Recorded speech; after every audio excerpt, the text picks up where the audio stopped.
Ini sekarang biaya cukai harus kita bersihkan juga. Semua institusi-institusi harus kita bersihkan.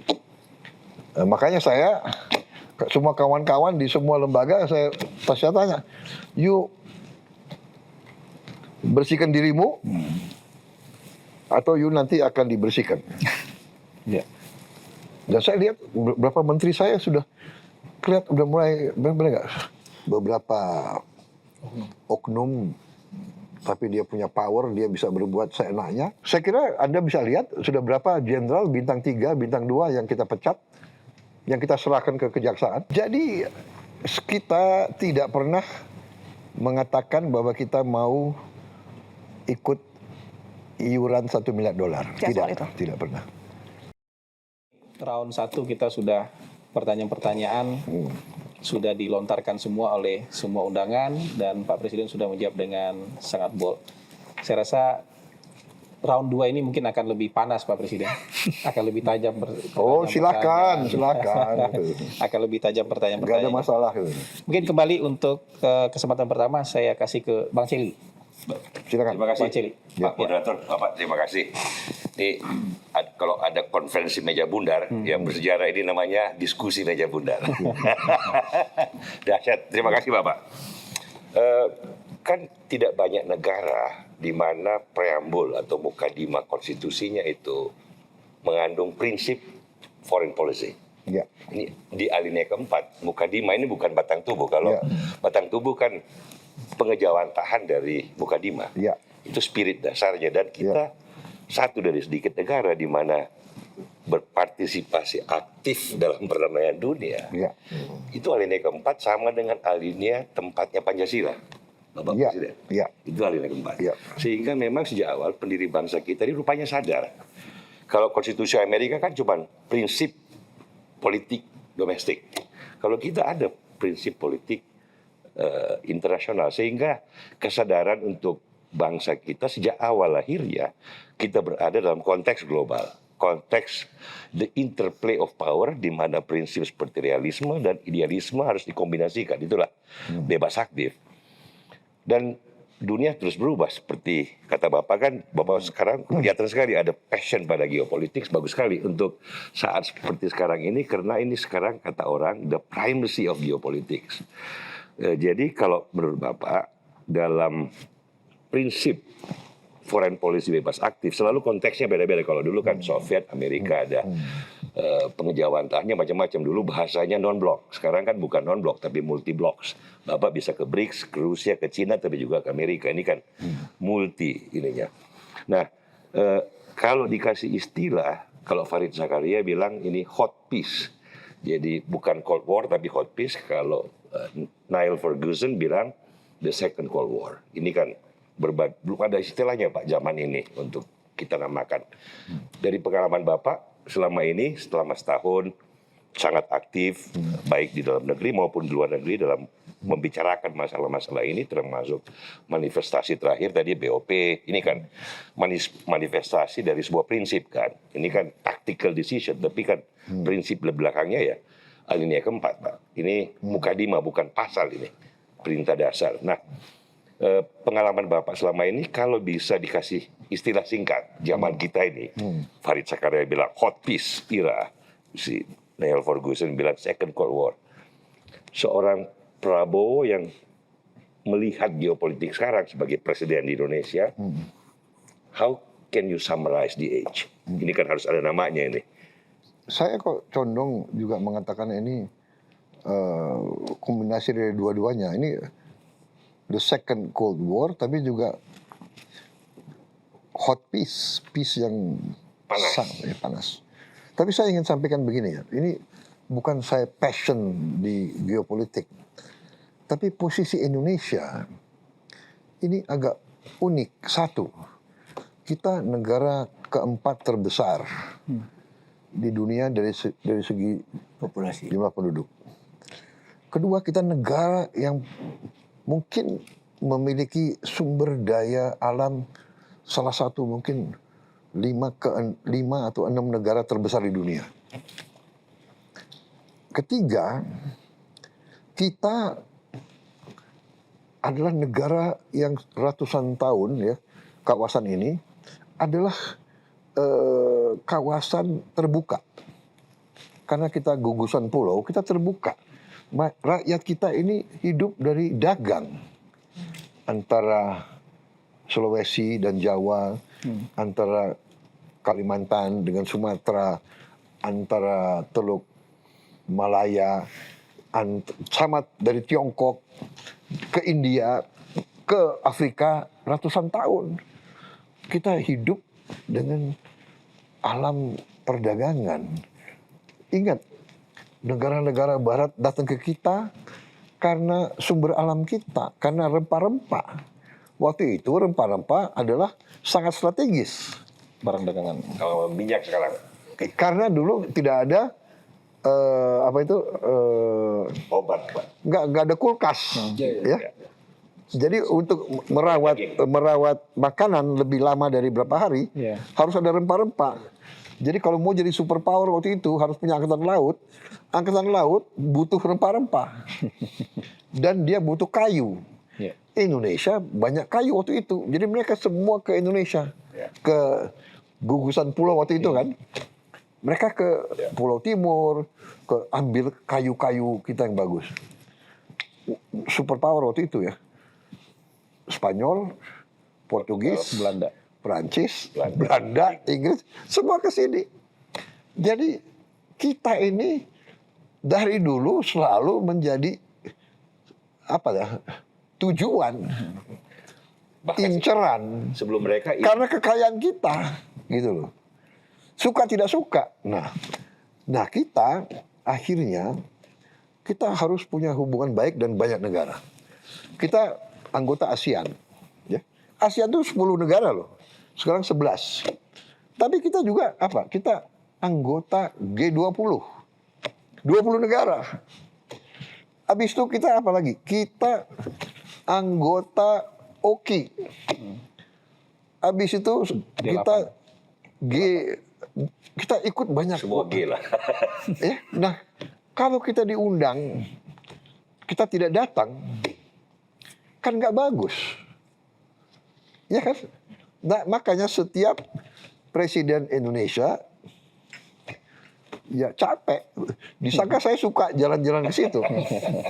Dan juga saya jalan-jalan untuk menjaga rakyat saya, untuk menjaga apa? Lapangan kerja. Aku kalau nggak lobby, tentunya menteri-menteri yang kerja. Di ujungnya saya harus datang. Iya kan? Ke Raja Belgia, ke Raja Belanda, ke Uni Eropa. Akhirnya kita punya perdagangan, SEPA kita agak lancar.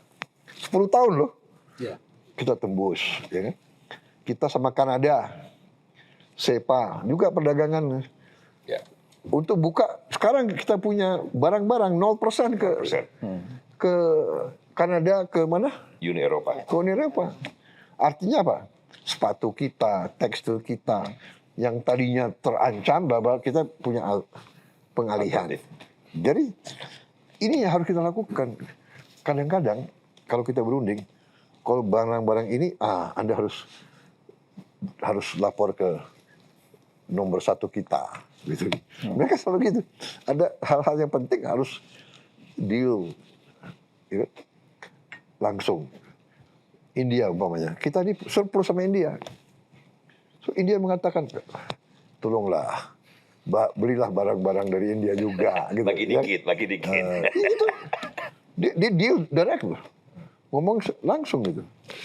Jadi itu ya masalahnya. Jadi memang di dunia yang sekarang, geopolitik sudah menjadi geoekonomi. Jadi kalau Anda hubungannya tidak baik, Anda dapat tekanan macam-macam. Jadi, tapi yang Anda mengatakan itu benar ya. Yang dikatakan juga Pak Mardigo. Dalam setiap hubungan, memang harus ada posisi tawar. Harus dari posisi kuat, begitu loh. Nah itu yang sedang kita kerjakan sekarang. Jadi kenapa saya ingin perkuat ekonomi kita, transformasi dan sebagainya, supaya kita satu tidak bisa dibentak-bentak, tidak bisa di. Nah ini juga yang banyak mungkin tidak suka dengan pemerintah yang seperti saya gitu loh. Ya kan, karena kita tidak mau serta-merta semua tergantung orang lain. Kira-kira begitu. Ya. Masih tambah sedikit? Boleh Bang, Satu silakan lagi. dalami Bang. So, ini agak sedikit filosofi of history, bagaimana kan foreign policy nggak boleh cuman hanya menanggapin perkembangan harian, mingguan atau bulanan, Pak. Tapi there must be a progression of history yang kita kaitkan. Seperti Bapak tadi bilang, geografi Indonesia memastikan kita harus terbuka. That's the geography. Kalau nggak gitu nggak bisa. Nah, waktu Hegel melihat Napoleon masuk ke Jena, ke Jerman, kan setelah Revolusi Prancis, Napoleon, si Toy yang semangat bangsa baru dengan konsep citizenship, intervensi ke Jerman. Jerman kan masih tercerai-berai, Holy Roman Empire, tapi ada 100 unit-unit kerajaan kecil dan besar. Orang Jerman berdebat, masuknya pasukan Napoleon, jenderal besar pada usia yang masih muda, 36 tahun. Tapi dia bilang, no, kita jangan lihat harian ini. Ini dia pembaca sejarah. Ngomong sama Bapak, jadi harus pakai Napoleon dulu. Dia bilang, no, kita harus lihat Napoleon masuk, ya. Dia masuk waktu itu di Weimar. Kan, habis itu dia sampai Prusia dia taklukkan. Hegel bilang kita bisa berdebat, seperti kita berdebat soal Iran hari ini. Tapi dia bilang, lihat sejarah, Prancis sudah menjadi universal state dengan konsep baru. Mungkin ini sejarah sedang berkuda lewat sosok seorang Napoleon. Dia masuk, mungkin Napoleon tidak ada intensi untuk mempersatukan Jerman. Tetapi setelah Napoleon selesai dan dia balik ke Prancis, kan setelah itu proses penyatuan Jerman puncaknya pada Bismarck 1871. Jadi yang dia maksud oleh Hegel adalah bahwa look, historical individual, ada proses sejarah di mana suka apa nggak suka, walaupun sekarang memecah belah karena intervensi, tapi justru dia induce unification of Germany, membuat Jerman bukan lagi dalam perang agama 100 tahun, Katolik, Protestan, perang antara kerajaan, tapi menjadi one Germany.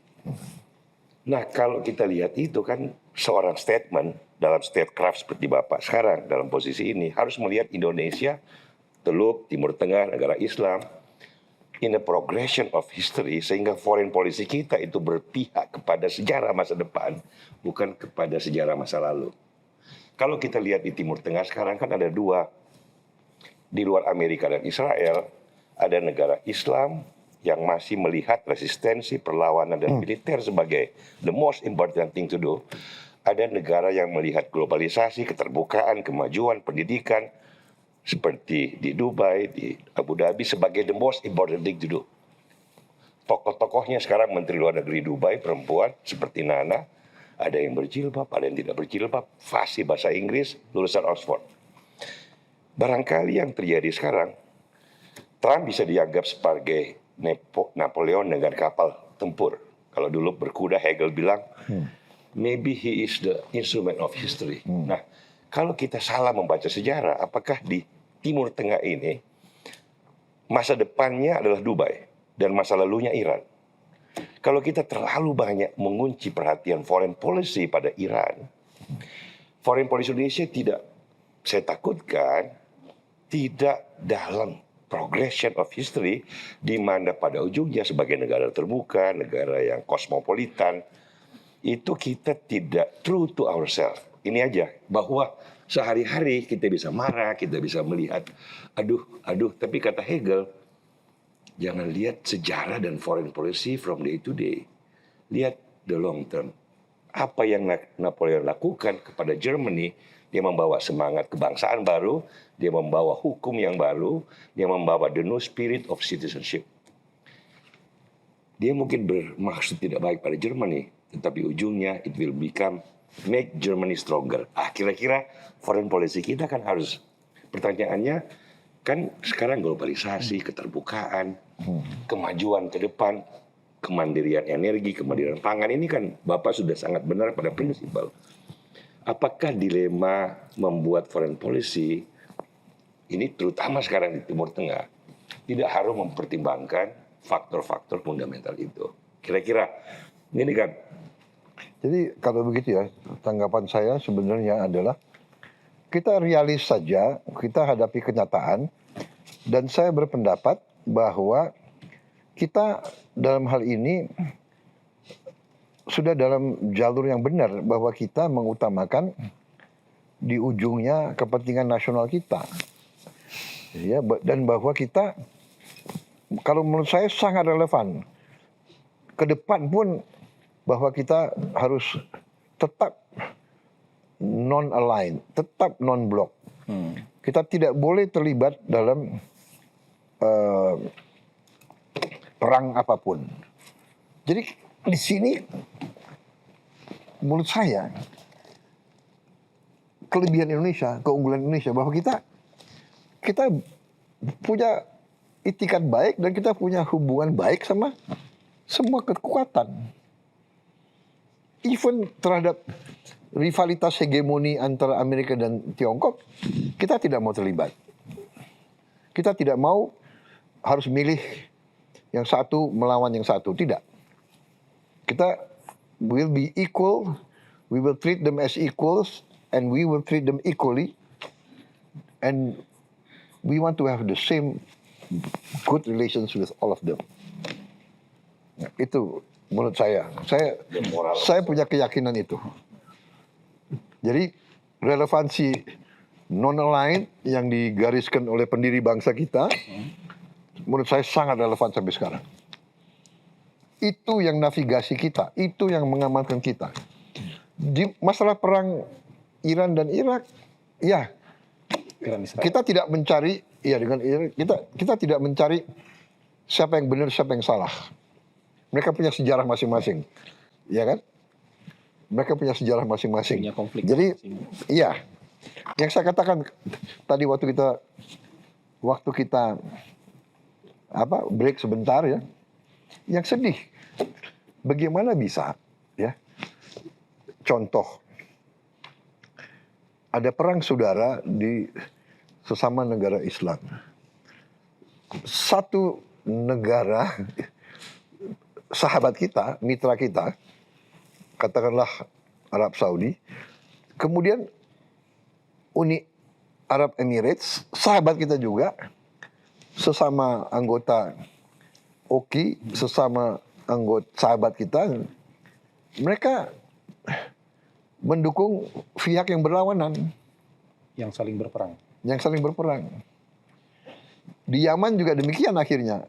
Ini kan, jadi kita harus hati-hati. Ya, setuju. Makanya yang paling benar, dengan segala hormat, ya kita hormati semua kekuatan. Dan kalau kita baik sama semua, kita mungkin bermanfaat. Itu yang saya sampaikan.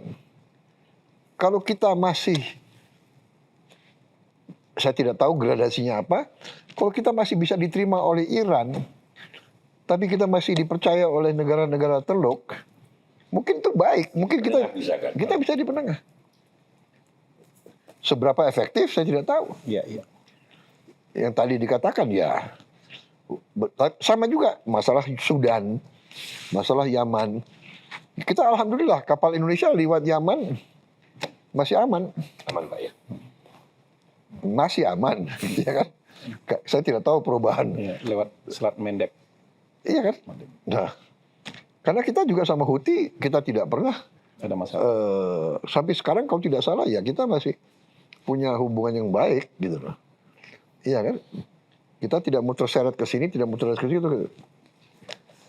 Jadi jawaban saya kira-kira begitu. Kalau saya percaya masih relevan kita punya. Bagus. Sekali lagi preambul itu alinea keempat Pak, itu penting banget memang foreign policy buat konstitusi kita. Mbak Nana mau nyambung nggak? Ada beberapa Pak. Tadi Bapak katakan bahwa Indonesia tetap bebas aktif, non-blok, tidak tergantung pada kekuatan manapun. Kalau boleh satu contoh konkret Pak, karena saya tahu Bapak juga kerap mengatakan kalau menyentuh nilai kedaulatan, menyentuh nilai prinsip Indonesia akan berkata tidak. Nah, apa jenis tekanan seperti apa, Pak? Apakah soal kebijakan luar negeri, tarif dagang, atau penempatan pasukan yang jelas Bapak akan tolak meskipun penolakan itu berisiko mencederai hubungan spesifiknya misalnya dengan Washington, Pak Presiden? Ya, kita selalu, mereka tahu posisi kita sudah lama, ya kan? Bahwa kita tidak mau terlibat dalam fakta apapun, kita tidak bisa umpamanya mengizinkan pangkalan pasukan asing manapun di Indonesia. Itu prinsip ya kita. Hard no ya, Pak? Oh, it's always been like that. Dari zaman Bung Karno, Pak Harto sampai sekarang, ya kan? Kita kalau kita peaceful visit, peaceful navigation kepada semua kita. Semua negara mau refuel di Indonesia, kita izinkan. Ya kan? Amerika mau, monggo. Tapi kalau Rusia mau juga monggo.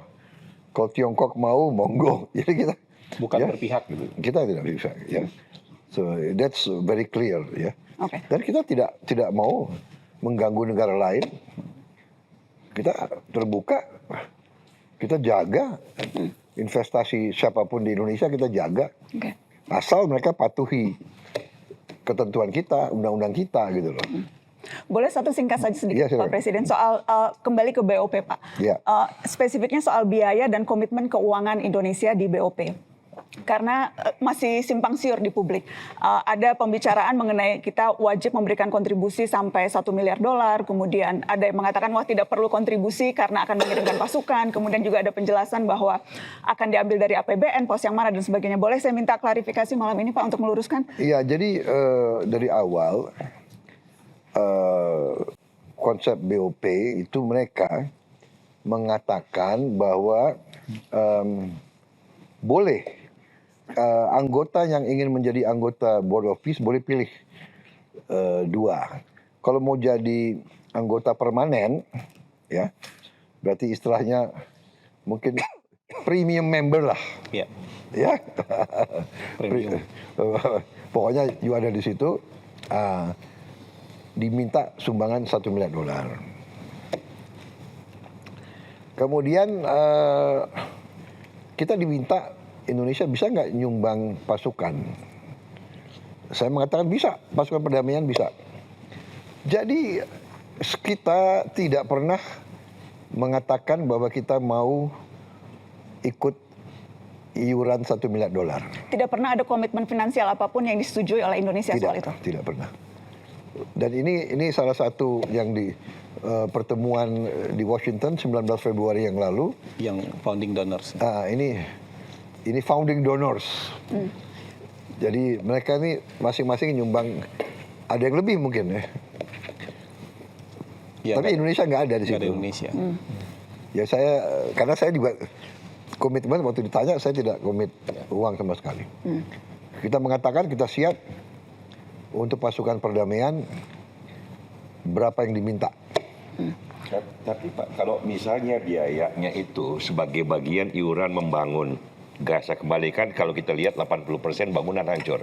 Dibutuhkan pembiayaan untuk rekonstruksi, memberi makan, membuat jalan, dan sekolah, Pak. Yang menghancurkan harusnya yang bayar, Bang Celi. Soal lain, tapi kan bukan. Kan kalau itu kan nggak ada habisnya nanti berdebatnya. The fact bahwa banyak negara mau contribute, membangun kembali jalan, sekolah, jembatan, rumah sakit, kan kita nggak bisa cuma ngomong. Ya, itu benar. Dan itu nanti menurut saya itu kita lihat perkembangan. Kalau benar-benar gencatan senjata terus berhasil, Baru bisa. dan sudah mulai pembangunan, bisa saja Indonesia ikut serta kan. Kita punya Basnas, kita punya kan nanti kita sebelum ini pun kita sudah bangun rumah sakit, Ya. kita sudah bikin macam-macam di situ. Dan kirim bantuan kemanusiaan juga. Tapi di luar skema BOP yang kemudian seolah-olah mengharuskan membayar itu kita sama sekali tidak ada komitmen. Nggak ada komitmen sama sekali. Terima kasih klarifikasinya, Bapak. Mbak Nana masih ada waktu mau nanya lagi? Cukup. Sebetulnya topik yang lain, tapi mungkin Bahkan ya, Oke, kita- bahkan kembali Kita pindah topik dulu. Nanya soal ini. saya ada topik Bang lain, Digu tapi sekarang. mungkin Oke, kita masih lanjut, Pak saya mau Presiden. tanya boleh? You tanya saya mau tanya. Iya. Kenapa Anda dipanggil bosman? Boleh nggak saya tanya? Boleh, boleh. Itu nama asli diberikan oleh orang tua atau bukan? Bukan. Oh. Itu jadi kalau di organisasi saya mungkin maaf ya Orang Pak nomor Presiden satu. memilih kalimatnya. Saya ini tipe yang Pak. Jadi kalau neken, maaf, terlalu neken saja. Oh, gitu. Jadi ya. Jadi ya itu dipanggil dah. bosman ya? Jadi, Oleh anak buah? Oleh anak buah. Tapi Oke, itu oke. dulu Pak, itu dulu. Akhirnya sekarang ke bawah-bawah gitu. Silakan Oke, Bang. jadi tadi saya setuju Pak Presiden bahwa pertamanya geopolitik, terus ujung-ujungnya geoekonomi, gitu ya. Jadi saya menyuplik sebuah buku dulu, How to Swim with the Shark Without Being Eaten Alive. Iya. Jadi saya akan tugas Bapak ini berat karena how to swim with US and Israel and India and China and Iran And Russia. and Russia without being eaten alive, benar? Gitu kan? Nah, yang saya mau bertanya adalah what if Pak? What if Iran win the war Pak? Ini what if? Karena dia melakukan attrition war atau perang RTC, yaitu membuat ekonomi lawannya itu bubar. Dia menyerang negara-negara teluk yang bukan hanya 20% menghasilkan minyak, tapi dia ada 40% ekonomi dunia internetnya juga lewat bawah sana. Terus juga ada diserang oleh, pertama kan Israel menyerang seluruh seluruh bank di Iran. Karena Bank ya? bank Iran itu kan tidak pakai IMF, tidak pakai World Bank, dia punya sistem, diserang semua. Terus yang sekarang dia lakukan adalah menyerang balik Pak. Iran menyerang balik Dubai. Iya. Dubai Financial Center itu ada 290 bank, 102 hedge fund, 500 wealth management firm. Itu mengelola hampir 10 triliun uang. Nah ini jadi windfall harusnya buat Indonesia Pak. Harusnya jadi opportunity karena uang itu kan nggak bisa jalan sekarang, harus pindah. Nah saya ingat 10-20 tahun yang lalu saya bicara dengan Mas Bang Kodari, saya sering berdebat sama dia. Dia merasa bahwa Indonesia ini memang penduduk muslim terbesar, memang negara nomor 4 penduduknya. Tapi kalau berbicara sama negara lain, tidak punya deterrent factor. Saya bersyukur Bapak membuat Danantara. Karena Sovereign Wealth Fund itu membuat, saya punya penduduk nomor 4 terkaya di dunia, saya punya negara muslim terbesar, dan saya punya 1 triliun rupiah, gitu, 1 triliun dolar, gitu. Itu kan Kita kalau nggak salah Sovereign Wealth Fund ke-5 ke-6 ya? Iya kan ini Sekarang kan? di Mungkin ke-6 ya di dunia. Ke-6. Ini di deterrent Pak. Jadi oke, ini seksi gitu ya. Nah, sehingga saya rasa kalau kita bisa menarik ini berkah Pak, selalu tadi jadi geoekonomi. Kalau dapat 1 triliun 2 triliun aja yang harus dipindahkan itu ke Danantara gitu ya. Ini jadi opportunity. Jadi kayaknya kita bisa sama-sama mengambil bahwa ini jadi opportunity. Enggak semua war itu jelek gitu ya. Ada yang buntung, ada yang untung. Ada untung. Nah, jadi pertanyaan saya adalah tadi tugas Bapak berat karena harus swim dengan tadi. Terus yang kedua adalah what if Iran win the war Pak? Gitu. Terus apa opportunity yang kita bisa lakukan untuk Danantara ini sebagai SWF kita menjadi number 1 kalau perlu Pak di dunia Pak? Berarti 2 pertanyaan. Ya, kalau saya ini orang yang sangat realistis dan saya walaupun saya selalu ingin optimistis, tapi saya tidak mau terlalu berharap. Ya. Saya selalu mau siap untuk kemungkinan yang paling jelek. Jadi always strengthen our fundamentals. Itu satu. Yang penting kita punya kembali rule of law and governance itu baik. Uang itu akan masuk. Mau perang nggak perang, uang masuk. Di mana ada negara sebesar kita sekarang ya? Cina sudah, India sudah. There's no other country like us. Brazil dia sudah tersendiri, tapi di kawasan ini we are 300 million people very soon. 300 juta. Sumber alam, And we come from a low base. Rakyat kita masih banyak yang katakanlah masih sederhana hidupnya, katakanlah masih kurang hidupnya. Jadi kalau ini kita berdayakan, we can empower them with money. Can you imagine the growth? Ya, jadi saya lihat kita harus beresin lingkungan kita. Kita harus beresin budaya kita. Meritokrasi, Pak. Iya, kita harus beresin governance kita, ya kan? Hal-hal apa ya, kecenderungan selalu menipu, benar nggak? Iya kan? Nyelundup, iya kan? Apa? Under invoicing, semua praktek-praktek itulah. Ini pelan-pelan kita benahi. Kita berharap kalau kita lihat penerimaan pajak kita sudah kelihatan trajektori naik. Januari, Februari, Maret ini naiknya cukup signifikan. Naiknya tuh sekitar 30% loh. Mudah-mudahan bertahan. Mungkin dengan kita bersihkan Direktorat Pajak, ini ada peningkatan. Ini sekarang biaya cukai harus kita bersihkan juga. Semua institusi-institusi harus kita bersihkan. Nah, makanya saya, semua kawan-kawan di semua lembaga, saya tanya, yuk bersihkan dirimu, atau you nanti akan dibersihkan.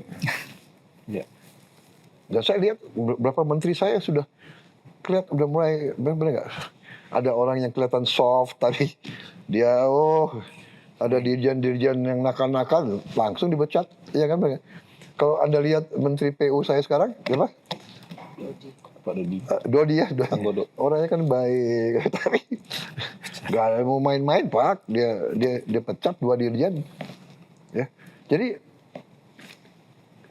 kalau fund itu, kalau dia merasa, this is a rational country, a safe country, mereka masuk. Jadi yang penting kita sekarang ya, kita juga jangan terlalu itu ya, bahwa semua Indonesia jelek itu loh. Nggak bener. Anda datang ke banyak negara, ya kan? Di kereta api Anda dirampok, Anda dipukul hanya karena ras Anda. Anda kecewa sama polisi-polisi kita. Kalau lihat polisi-polisi di Amerika, ICE. Black Lives Matter, orang nggak bersalah tembak, iya kan? Ini masalah sosial di mana-mana. Tapi our country is not doing that bad, benar nggak? Kita juga harus fair gitu ya. Tapi saya tangkap ya, polisi kita 400.000 loh. Banyak yang kerja keras, banyak kerja baik. Ada oknum-oknum nggak beres. Di semua birokrasi kita banyak yang nggak beres. Ya ini we want to try. Kita berharap generasi-generasi yang akan datang akan lebih baik. Ya. Pak, boleh nanya satu, Ya. Pak? Apakah kita akan menggunakan nuklir thorium, Pak, untuk power plant? Itu nanti tergantung para pakar. Kalau bisa kita pakai, why not? Nuclear power paling murah sebetulnya, paling bersih juga. Ya, tinggal how can we handle the safety, itu yang menjadi masalah. Saya kira kalau kita sudah mencapai nanti 100 gigawatt dari tenaga solar, Lebih murah lagi. kita lumayan loh nanti. Plus biofuel, karena kalau biofuel ya terbarukan itu kan tiap tahun kita nggak akan habis itu, iya kan?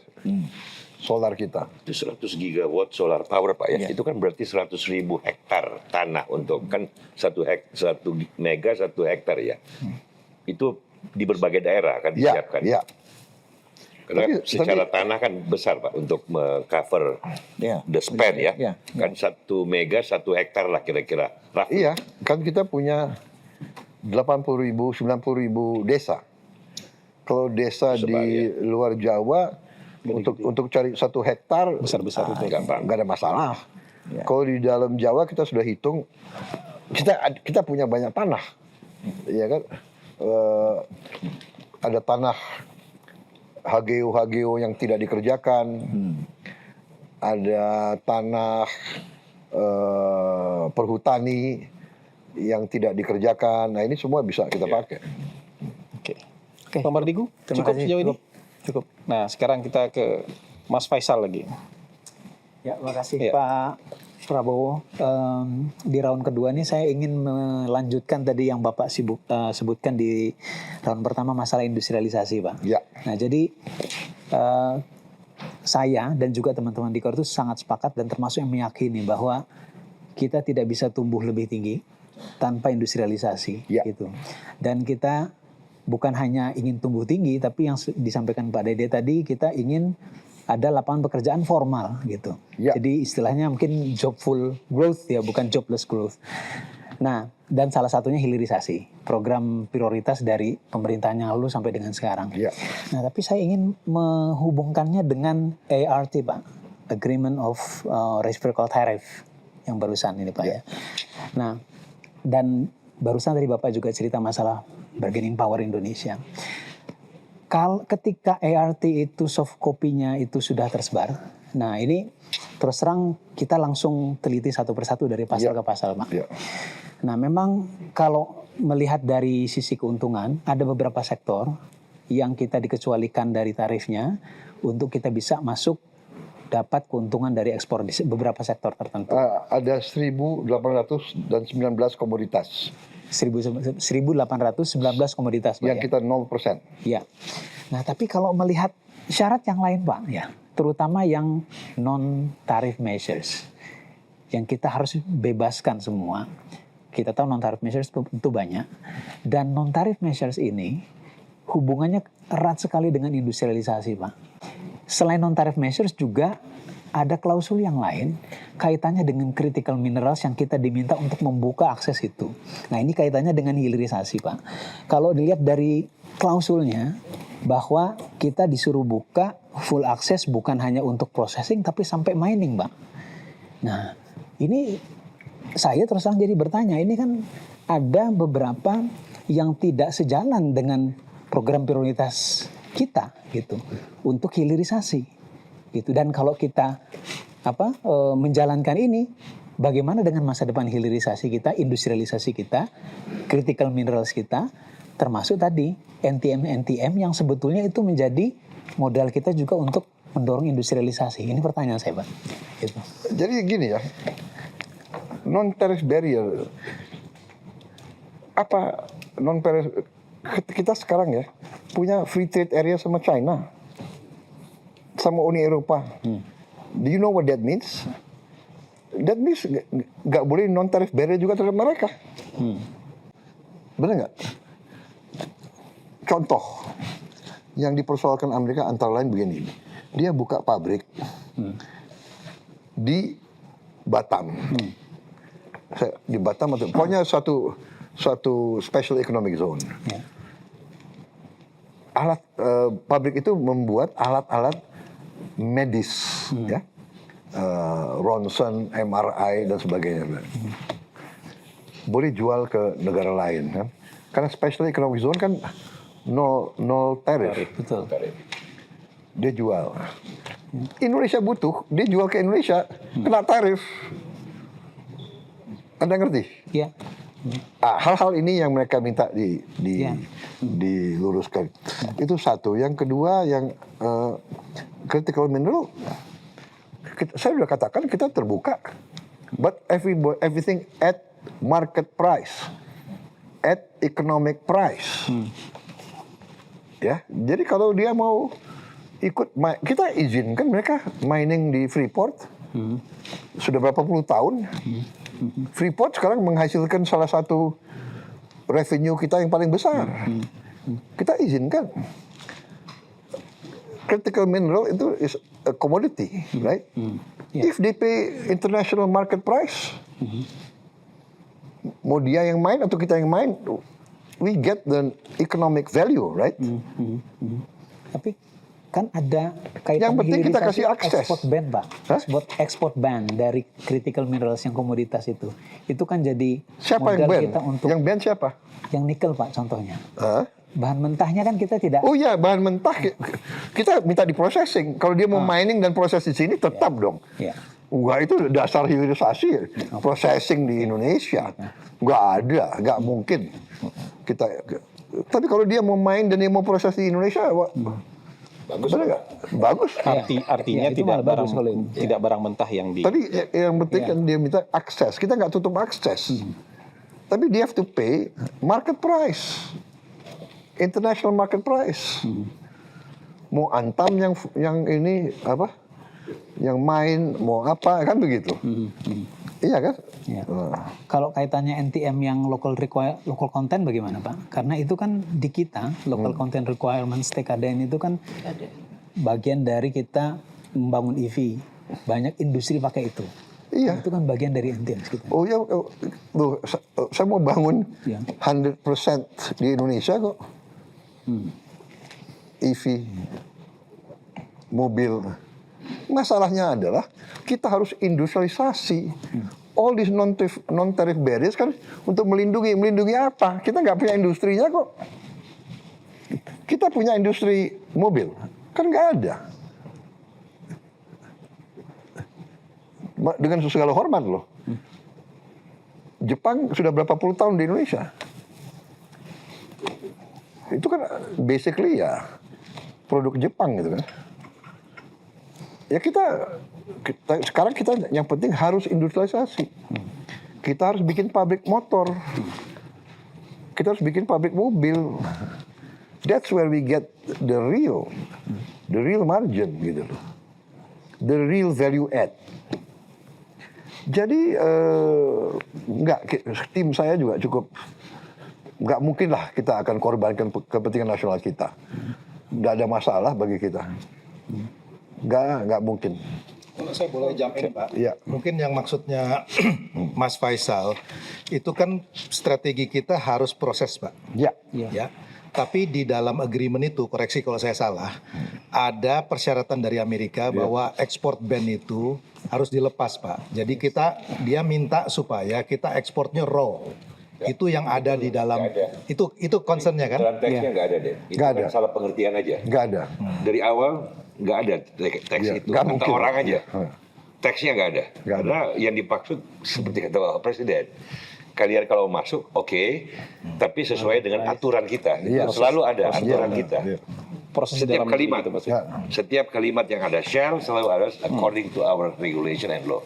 Itu yang orang luput. Sekalian Saya mau nyambung Bang, ekonomi nyambung. Tapi saya ingin jawabin soal ERT satu hal. Mumpung ada anggota tim negosiasinya di sini. Pendukung. Supporter. Oke. Tapi pertanyaan tetap buat Pak Presiden. Iya. Bukan buat Bang Celi. Pertanyaan tetap Untung you di timnya Erlangga ya. Ya, Bapak. Ya. pertanyaan tetap buat Pak Presiden. Jadi mungkin ini Atau mau jump in setelah Bang Dede? karena ini terkait salah satu artikel di ERT.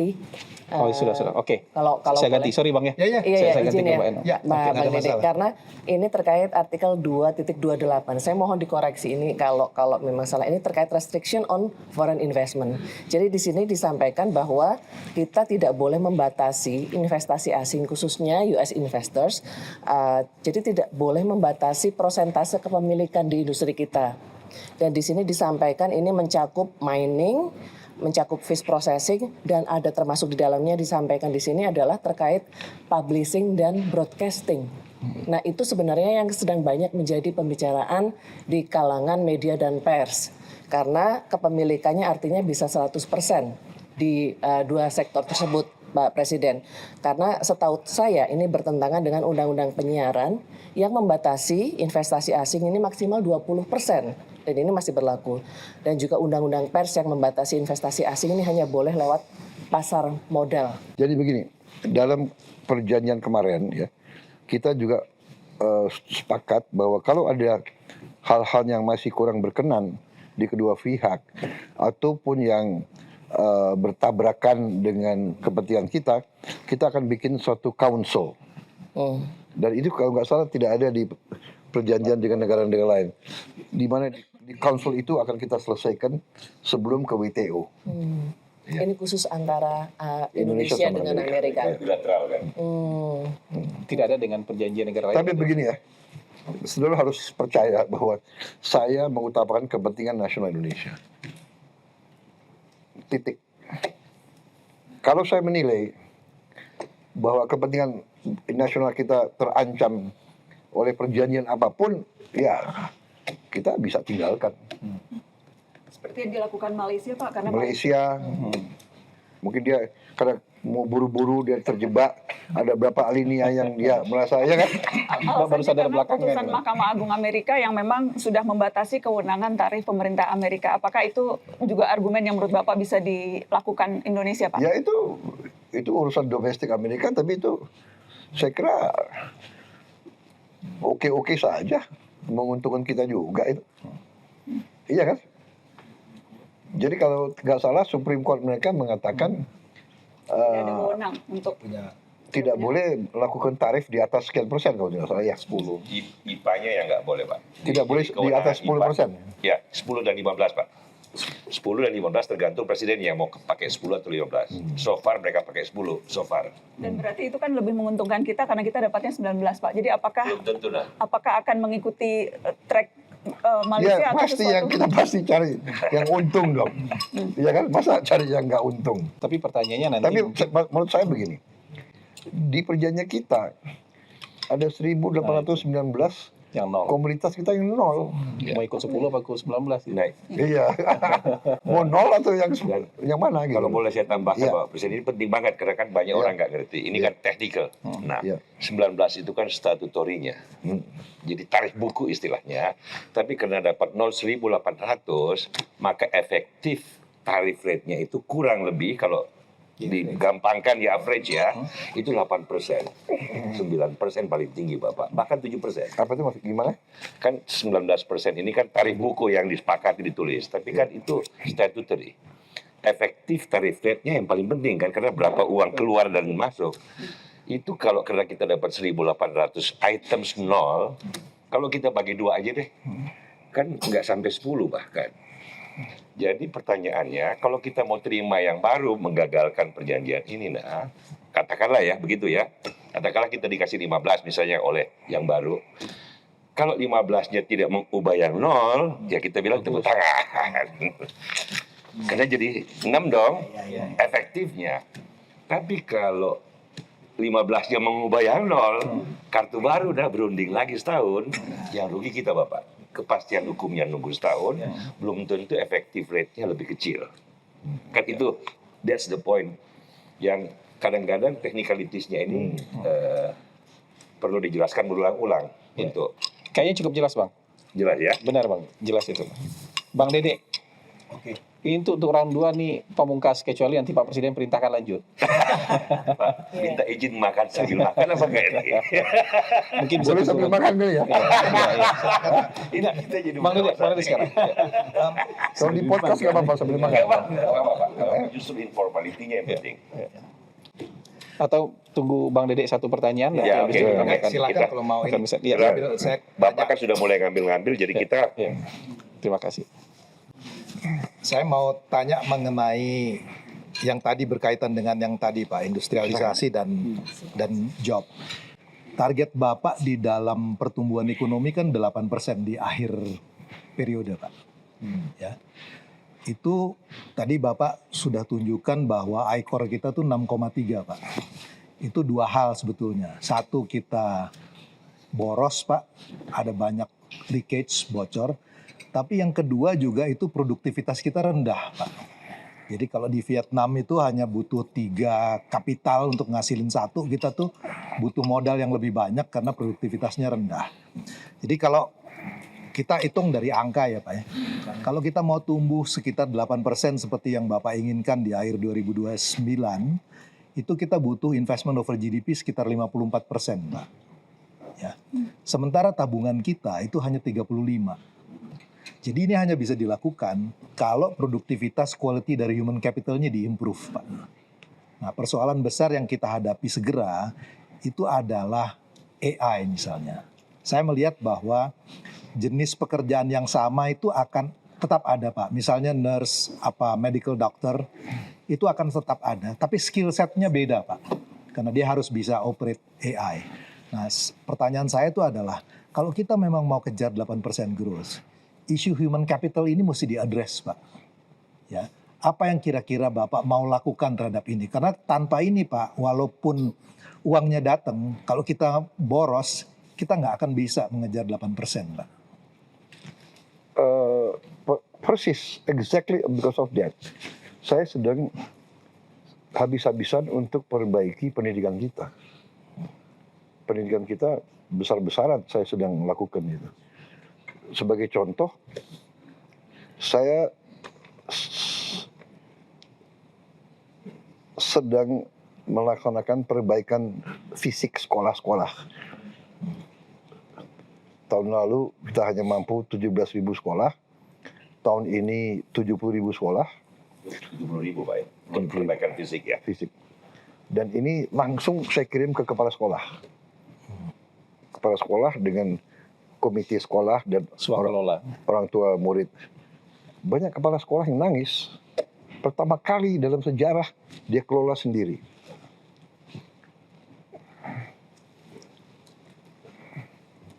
Ini sekolahnya mereka, coba. Ini sekolah Indonesia ini. Ini secara teori, ya, dengan desentralisasi, itu tugasnya bupati itu. Ya, betul. Ini secara fisik saya besar-besaran ini. Ya. Dan ini tahun ini 70.000. Tahun yang lalu 17.000. Tahun depan saya ingin naik 90.000. 5 tahun saya ingin selesaikan 300.000 sekolah. Tapi sekarang pesantren yang nanya. Pesantren.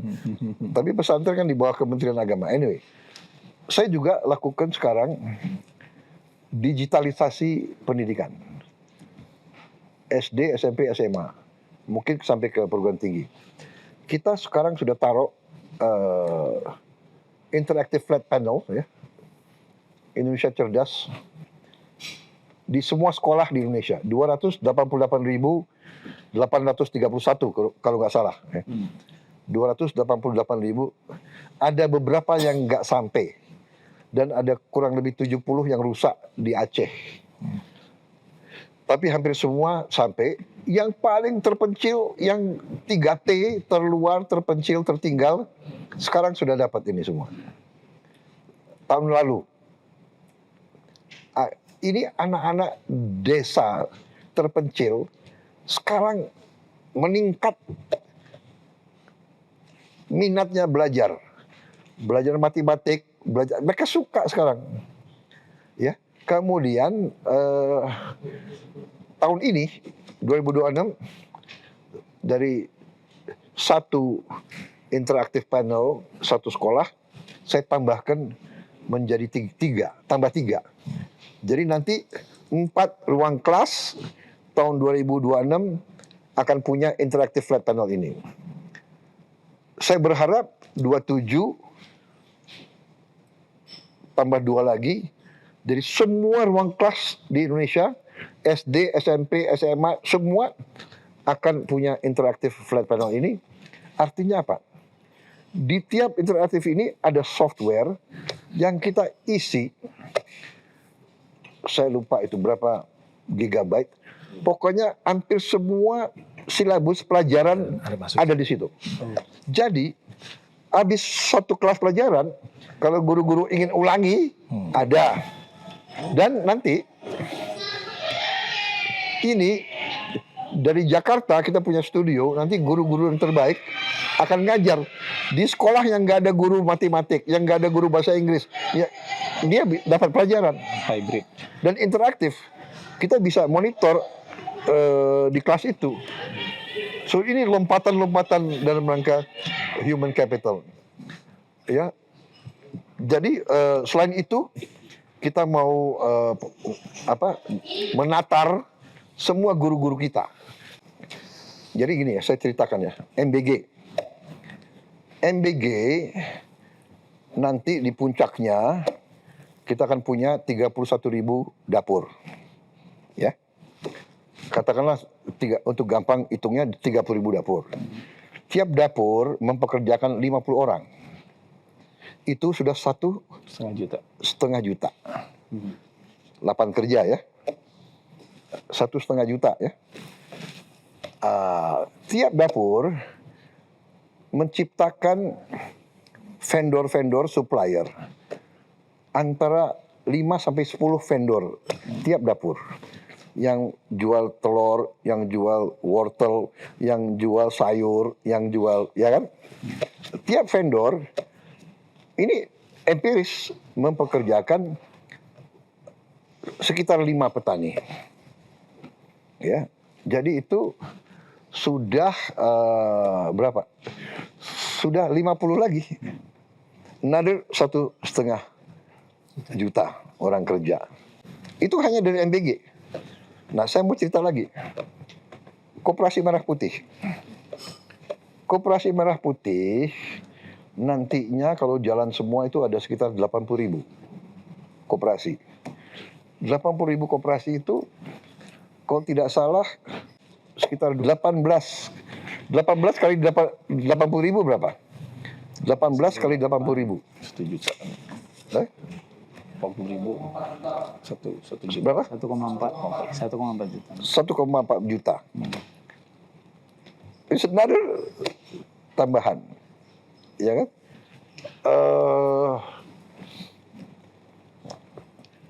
Desa Merah Putih. Desa Nelayan Merah Putih.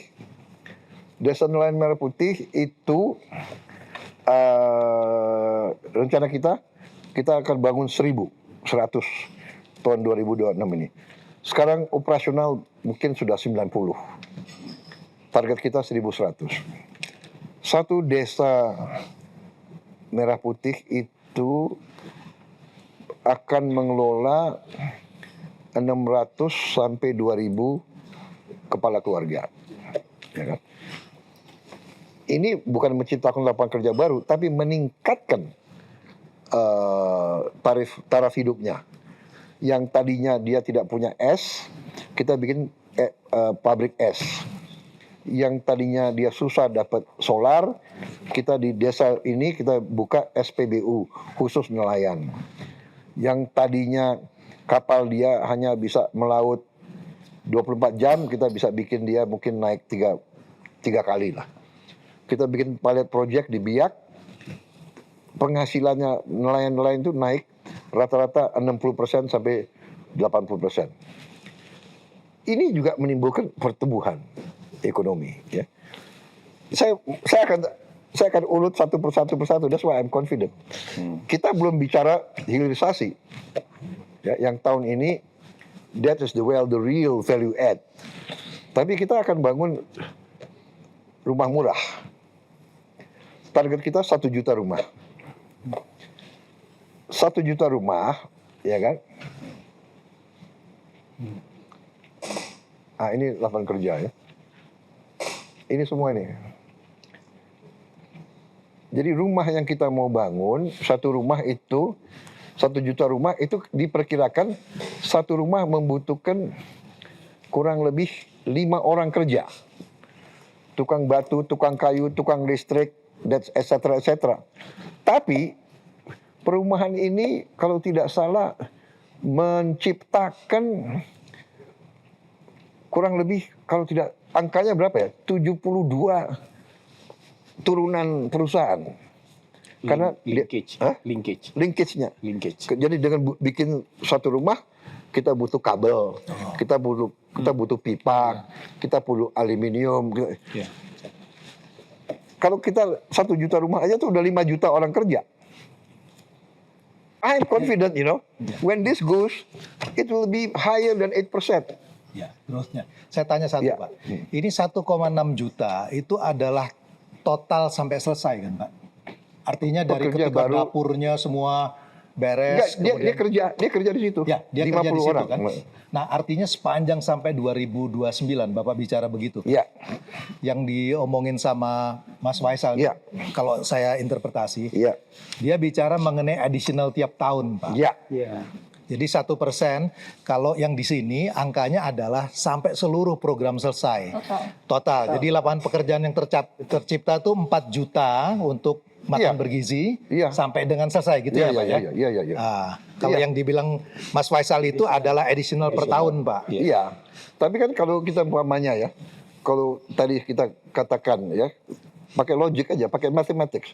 Kalau kita sudah menghasilkan ini, katakanlah tadi 1 juta rumah, 5 orang bekerja. 5 juta orang kerja. Ya. Dan kita rencananya 1 juta ya menuju ke mungkin 10 tahun yang akan datang. Karena kekurangan kita kalau nggak salah cukup besar. Ya, backlognya. 12 juta rumah yang kita kurang. Backlognya. So this is going to boost the economy. This is really going to be a big booster for the economy. Ya, dan akhirnya kan kita bisa rata-rata, ambil rata-rata. Ya, Cina juga tidak growth 13% Langsung. selama 20 tahun. Ya, maybe kalau kita average nanti di 10 tahun, I think very easy we can get 8%. I'm very confident. Saya sangat confident. Nanti, ya kan? Everything is based on evidence. Jadi, saya hanya minta waktu dari rakyat, dari masyarakat, kasih saya waktu lah. Saya buktikan sampai 2029. Ya kan? Saya sangat, ini selama ini nggak ada yang sentuh desa nelayan. Selama 80 tahun Indonesia merdeka, tidak ada yang sentuh desa nelayan. Puluhan ribu kapal asing yang ambil ikan di air kita. Puluhan ribu. I want to turn this around. Tahun depan ini, saya akan bangun 1.582 kapal ikan. Dari 150, 200, 300, 500 sampai 2.000 gross ton.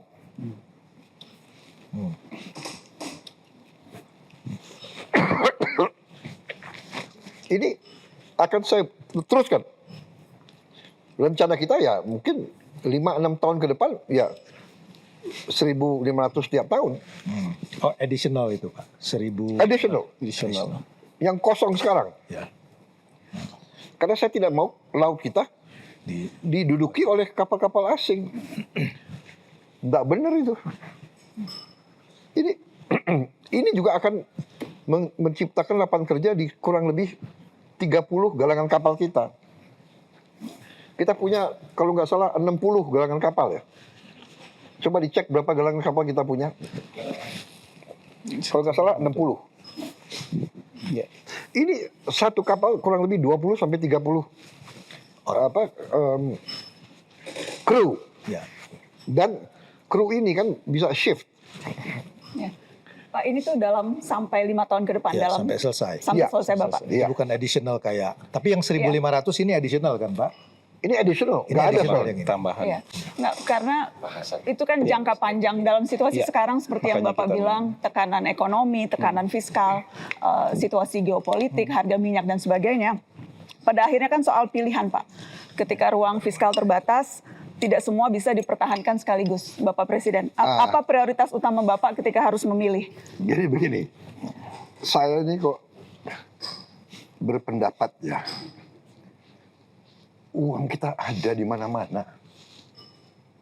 Tapi saya nggak ngerti, apa elit kita ngerti atau paham atau tidak. Saya sudah ceritakan, di awal pemerintahan saya bisa menghemat 300 triliun. Di akhir tahun pertama, another 200 triliun, 500 triliun. Mbak Nana, tadi ICOR itu, pokoknya itu menurut saya di situ, menggambarkan bahwa kita punya uang itu hangus, bocor. Ya kan, 30% dari 1.000 dari anggaran kita, APBN kita 3.700 triliun. Oke, mungkin benar dari 30% katakanlah 10% produktivitas. Kalau 30%, kalau 20% saja, ya, kalau 10% saja, itu adalah 300 triliun. Dari situ aja. Nah, saya kasih lihat lagi ya. Jadi sebetulnya uangnya itu ada, Mbak. Dalam konteks hari-hari ini ketika kita khawatir pada Hari-hari defisit ini. Hari-hari ini Pak. Hari-hari ini. Ketika kemungkinan subsidi BBM bisa sampai 200 triliun begitu Pak karena harga minyak dan sebagainya, tekanan fiskal. Ya kan masa kita duduk diam? Kita kan lakukan segala upaya. Iya. Dan apakah dalam Kita mau turunkan konsumsi, kita mau tingkatkan biodiesel kita yang 100 gigawatt dan sebagainya. Ya itu kita kan jangka panjang Pak. Kalau kita bicara jangka dalam- panjang ya 2 tahun itu.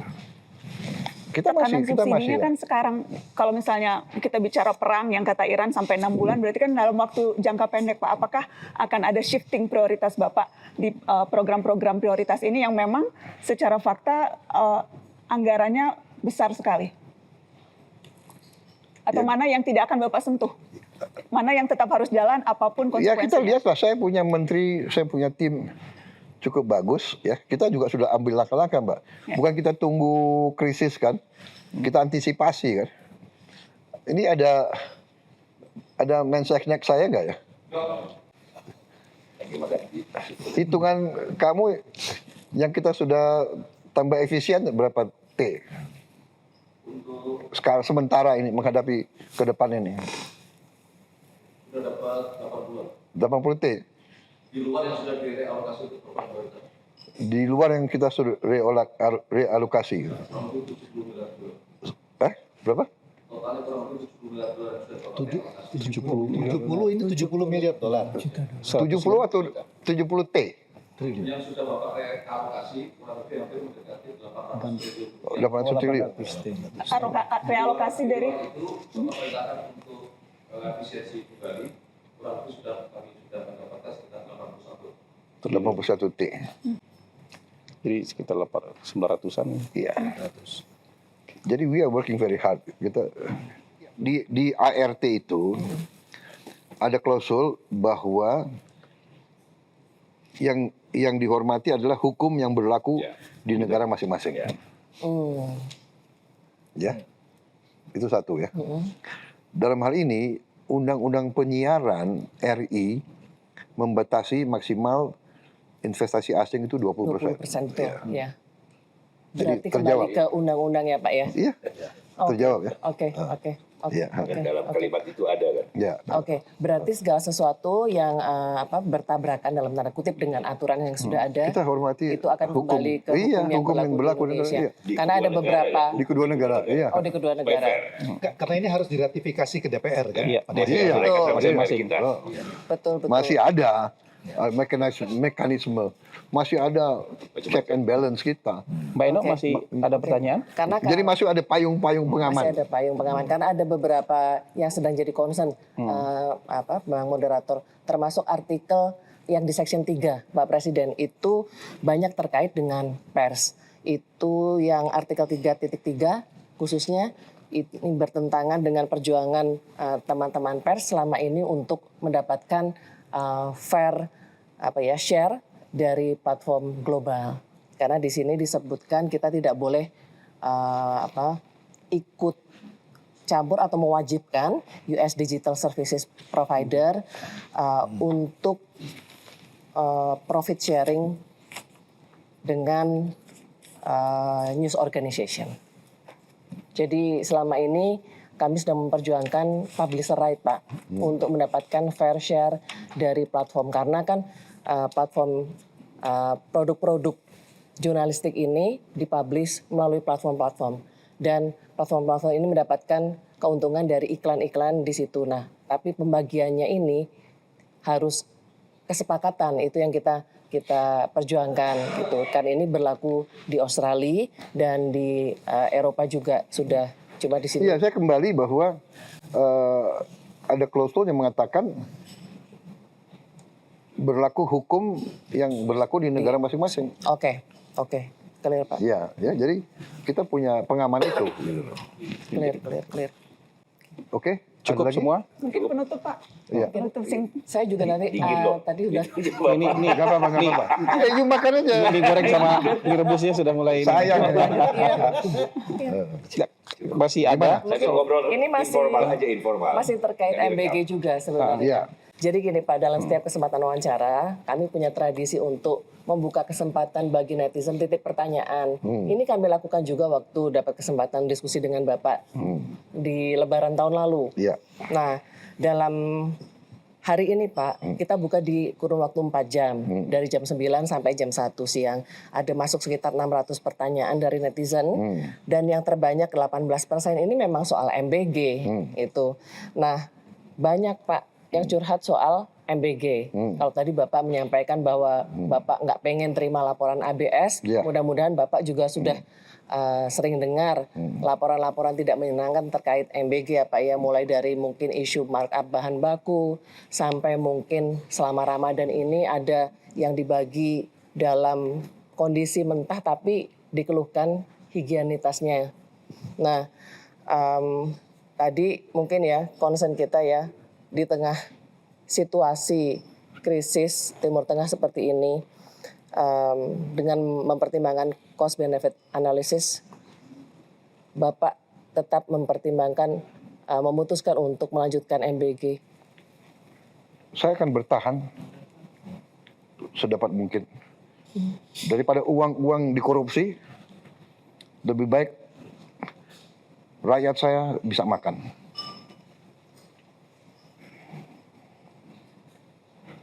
Anda nggak lihat anak-anak yang stunting? Saya lihat, saya kampanye sekian kali, saya di desa-desa saya lihat. Anak umur berapa? 11 tahun, badannya anak 4 tahun. Saya aku yakin saya berada di jalan yang benar. Uang kita ada. Uang kita ada. Saya pertaruhkan kepemimpinan saya. 2029 kita lihat. Rencana saya di sini. Siapa yang mengira kita bisa bikin 80.000 koperasi lengkap dengan gudang, lengkap dengan cold storage, lengkap dengan semua itu dalam 1 tahun? Kan enggak. Kita hari ini sudah 30.000 koperasi. Hari ini. Di mana? Di negara mana? Kasih lihat foto. Ini desa Gejuk Jati ini. Koperasi ini terdiri dari lahan kosong, lahan pecaton desa. Akhirnya dibangun koperasi Merah Putih.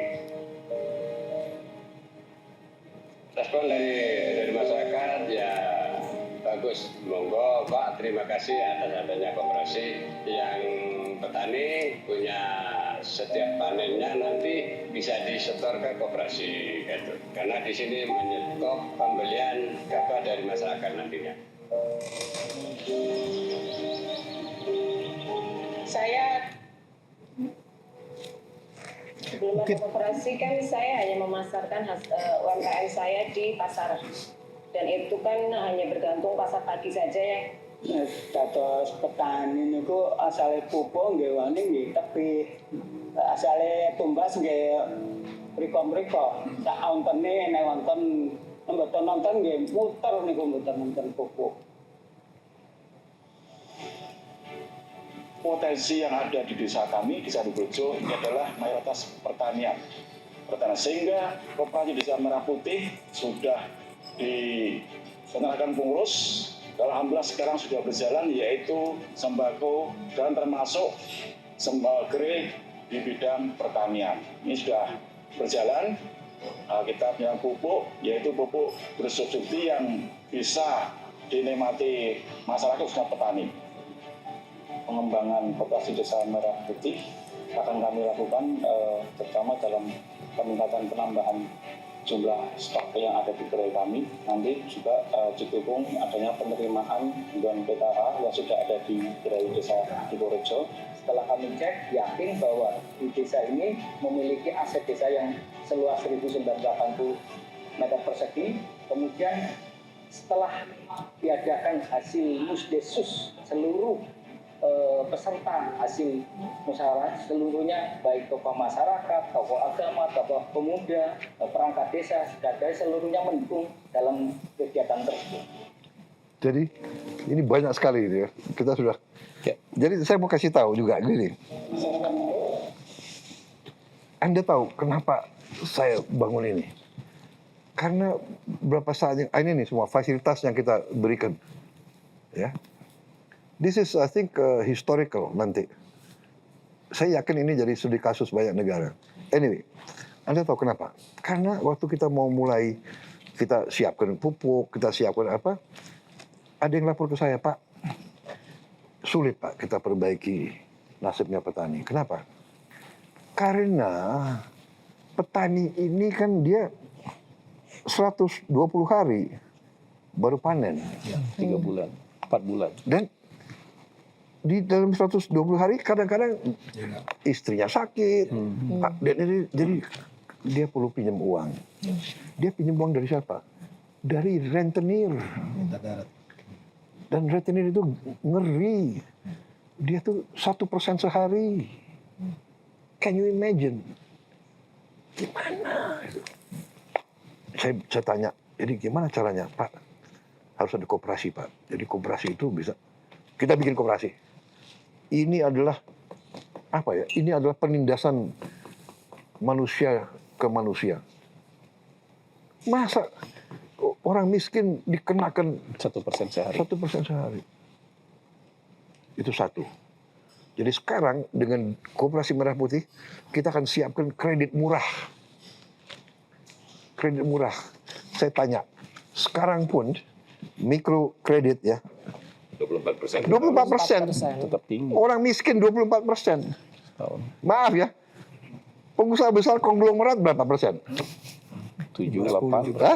6-7% lah kalau. Iya, kata paling tinggi 9% lah. 10% lah. Katakanlah 12% lah. Katakanlah ya. Rakyat kecil 20%. Saya bilang tidak bisa. Nanti Koperasi Merah Putih harus di bawah itu. Kalau perlu 6% setahun. Bisa.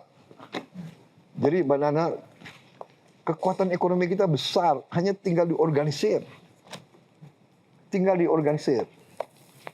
Ya, jadi jangan ke arah, oke, ada krisis, nanti kita hentikan MBG. Iya kan? Masih banyak cara lain yang kita bisa hemat. Masih banyak. Tapi MBG ini saya udah lihat di sekarang MBG waktu kita mulai, kita adalah negara kurang lebih ke 77. Sekarang sudah 100 negara. 100 negara lebih. Semua, dan saya didatangi Rockefeller Institute dari Amerika Serikat, datang ngecek kita punya SPPG, dan dia datang ke saya, dia mengatakan, this is the best investment Mr. President you have made. The best investment. Do you know why? Karena $1 di spend di MBG, the return is between $7 and $35. In the long run, $35. In the short run, $7. Dan ini dari Rockefeller Institute, ya. Ini juga World Food Program dari PBB. FP. Jadi, this is strategic. Ini untuk human capital kita. Ya, jadi masih banyak penghematan lain yang real yang kita bisa lakukan. Kita sudah exercise. Kita sudah melakukan penghematan di banyak bidang. Ya. Jadi saya kira we are a strong country ya. Saya tidak mau nina bobo, saya tidak mau kasih bagus-bagus. Kita siap untuk yang paling. Tapi rakyat kita sebagian besar sudah terlalu lama tidak menikmati kebaikan daripada ekonomi kita. Sudah terlalu lama. The top 10-20% maybe menikmati. Tapi kebanyakan rakyat kita sangat susah hidupnya. selama ini. Can you imagine begitu bahagianya mereka terima? Kalau anak orang kaya yang di Menteng ya dia nggak perlu ini, bahwa ada kekurangan. Ini kita tindak, saya sudah katakan ada lebih 1.000 yang sudah kita tutup, ya kan? Tapi you lihat itu. Dan di banyak daerah di luar Jawa ya, mereka tuh sangat membutuhkan.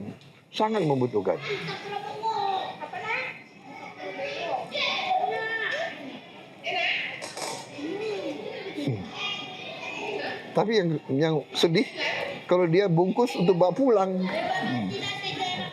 ya. Nah, tapi ini juga ya. Bagaimana kita harus yakinkan mereka cuci tangan kalau mau makan pakai tangan ini. Kita sudah bagi sendok-sendok plastik, tapi ya Biasa hilang Pak kalau nggak patah. Tapi Pak, tapi benar, pelanggaran kita kejar. Ya kan? Tapi Pak, mungkin concernnya tuh begini Pak. Karena tax ratio kita kan rendah Pak. Tax ratio terhadap GDP kita tuh hanya 9% sekarang. Sementara orang lihat bahwa pembiayaannya ini besar. Maka selalu pertanyaannya adalah financingnya dari mana. Itu makanya tadi Bapak bilang bahwa Bapak mau ambil itu, koreksi kalau saya salah pengertian saya Pak ya. Bapak mau ambil itu dari leakage yang ada. Ya. Exactly. Jadi tax ratio plus leakage itu, kemudian plus efisiensi itulah yang dipakai untuk membiayai program ini. Exactly. Dan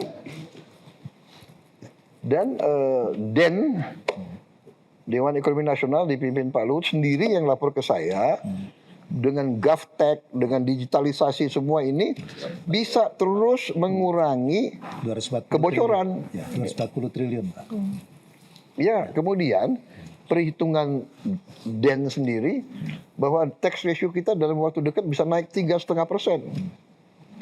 Kalau benar itu kita sudah setingkat sama ASEAN lain.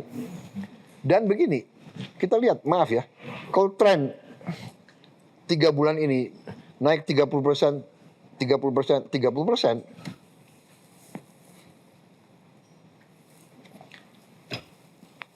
ini kita tax ratio kita lumayan itu nanti, ya. Jadi kalau kita bisa naik tax kita benar 30%, tiap bulan rata-rata 1 tahun ini 2026, wah itu berarti dari 9% kita ya benar sudah 12-13%. Cuman ini kalau saya nggak salah Pak, 30% ini gross, 23% tuh restitusinya Pak. Harus dikembalikan. Jadi yang tumbuh tuh mungkin sekitar 7. Kecuali kalau pemerintah tidak mengembalikan yang 23%. Ya tapi kan ada itu strategi nanti, kita kan hitung nanti. Tapi kita masih banyak dana-dana lain.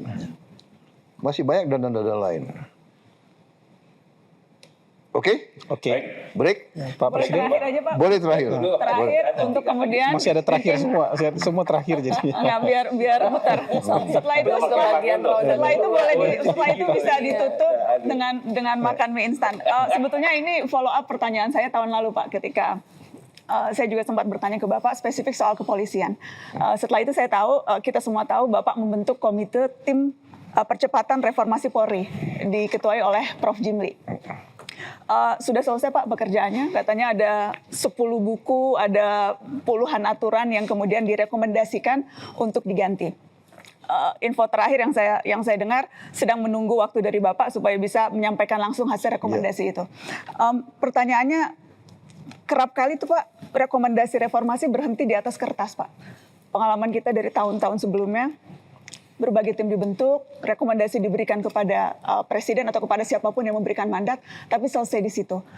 Saya ingin minta komitmen Bapak untuk jika nanti ternyata beberapa hasil rekomendasi membutuhkan komitmen kuat presiden untuk menyentuh hal-hal yang selama ini dianggap sulit disentuh karena berhubungan dengan struktur kekuasaankah atau dalam pertarungan internal di lembaga tertentu, apakah Bapak akan tetap melaksanakan rekomendasi itu atau akan melihat situasi atau bagaimana, Pak?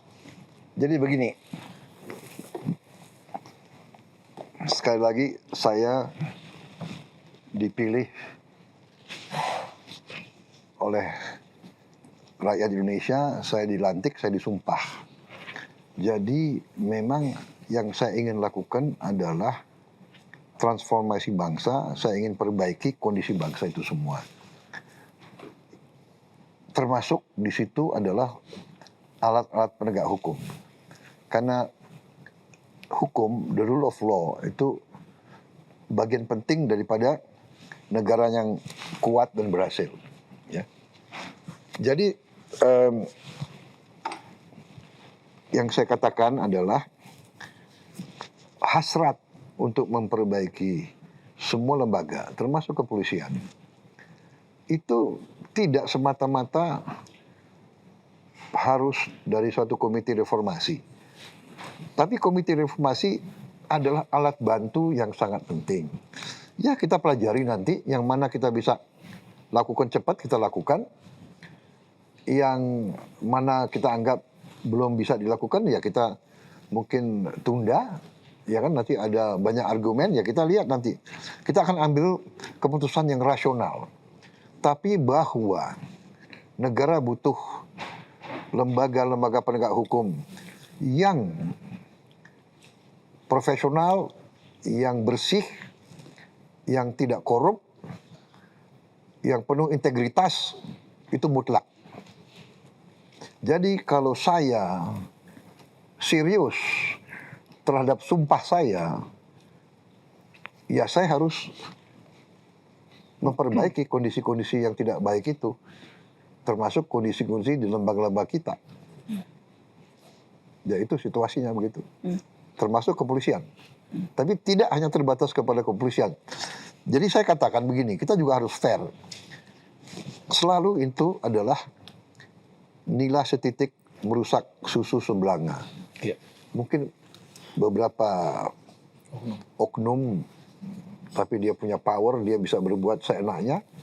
Tapi ratusan ribu polisi yang lain terkena nama jeleknya. Makanya sekali lagi pertama saya ingin memberi kesempatan tiap lembaga membersihkan diri. Ini banyak yang tidak dipercaya orang, tapi dalam leadership kadang-kadang itu jalan yang terbaik. Ya, kita umpamanya lihat ada situasi seperti ini, sama juga mungkin audit ya. Kalau audit nggak beres, dia datang kasih tahu pimpinan, kamu nggak beres loh. Kau bisa perbaiki diri nggak? Kalau kau perbaiki diri, saya kasih kesempatan. 3 bulan kau perbaiki, masih kurang, 3 bulan lagi, masih kurang. Saya lihat sekarang kepolisian banyak menindak perwira-perwira yang nggak beres. Ya, kalau kita lihat ada Kapolres, ada ya beberapa. Ini ya saya kira itu arah yang lebih baik. Dan juga TNI, ada perwira-perwira TNI yang nggak beres juga. Penyelundupan itu pasti terjadi karena lemahnya penegak hukum. Dan TNI, Angkatan Laut bagaimana? Ya kan? Danrem bagaimana? Dandim bagaimana? Babinsa bagaimana? Kok bisa terjadi tambang ilegal? Saya pertanyakan. Saya bilang, Panglima TNI, kamu usut. Bagaimana ada tambang ilegal, Babinsa tidak tahu, dan Ramil tidak tahu, Kodim tidak tahu, dan Rem tidak tahu. Untuk apa kita punya pejabat seperti itu kalau dia tidak tahu atau tidak mau tahu tambang ilegal, perkebunan ilegal, dan sebagainya. Ya kan? Jadi ini saya kira kita harus fair. Polisi harus beresin diri, saya alumni TNI harus beresin diri. Saya nggak rela institusi saya yang begitu dicintai rakyat tercemar oleh pejabat-pejabat. Saya kira Anda bisa lihat sudah berapa jenderal bintang 3, bintang 2 yang kita pecat, yang kita serahkan ke kejaksaan. Waktu saya Menhan, Anda bisa hitung. Asabri kita beresin. Iya kan? Yang lama kata yang tidak bisa disentuh karena banyak jenderal di situ. Kita serahkan ke kejaksaan. Saya bikin surat. Minta kejaksaan yang bertindak. Jadi Mbak Nana itu jawaban saya. Polisi yang baik dan tentara yang hebat dan baik itu tuntutan rakyat.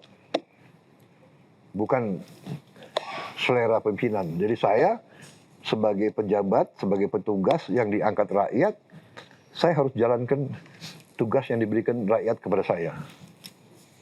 Jadi ini nanti kalau saya bertindak, kalau saya ambil langkah, ya saya yakin selain komite reformasi, tapi pendapat umum rakyat juga menghendaki itu. Ya. Menghendaki itu. Terima kasih Bapak Presiden. Ya, terima kasih. Ya, tepuk tangan baik, tepuk tangan. Jadi begitulah pemirsa di seluruh tanah air maupun yang di luar negeri, Bapak Presiden sudah lebih dari 2 jam bahkan menjawab semua pertanyaan, mulai dari pertanyaan yang santai, yang ringan, sampai pertanyaan yang cukup berat dan tajam sekali. Dan kita juga melihat jawaban-jawaban Presiden sudah sangat firm, sangat tegas, dan sangat bold. Dan harapan kita tentu ini bukan yang terakhir, Pak. Nanti akan ada acara seperti ini lagi. Presiden Prabowo menjawab untuk episode berikutnya. Mungkin sebegitu dulu dari saya. Saya minta maaf kalau ada kekurangan selama memandu acara ini, dan terima kasih atas partisipasi abang-abang, kakak-kakak semua dalam forum ini. Terima kasih juga Bapak Presiden. Luar biasa Pak, panjang sekali, tapi Bapak tetap bersemangat untuk menjawab pertanyaan-pertanyaan ini. Baru jam berapa? Udah mau sahur Pak. Udah mau sahur. Dan sampai jumpa lagi dalam episode Presiden Prabowo menjawab berikutnya. Mau Terima dipanasin kasih. dulu nggak nih? Mau dipanasin?